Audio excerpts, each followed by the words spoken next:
In this video, I will talk about how can we get the number which is appearing most number of times in a given Python list.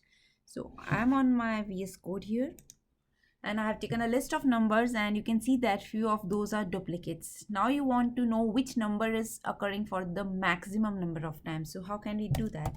So let's quickly have a look at this trick. So I'm going to call a max function in which I am going to convert the list into a set using the sets, and then I would define key as count of individual numbers. So count. Now if I will go ahead and say print number, you can see that the output is written as 3. So it means 3 is the number which is appearing for the most number of time. Let's say I will add here few more ones and then see.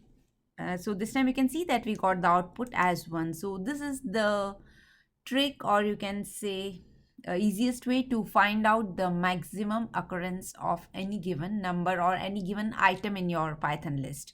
I hope you enjoyed this short video. Thanks for watching.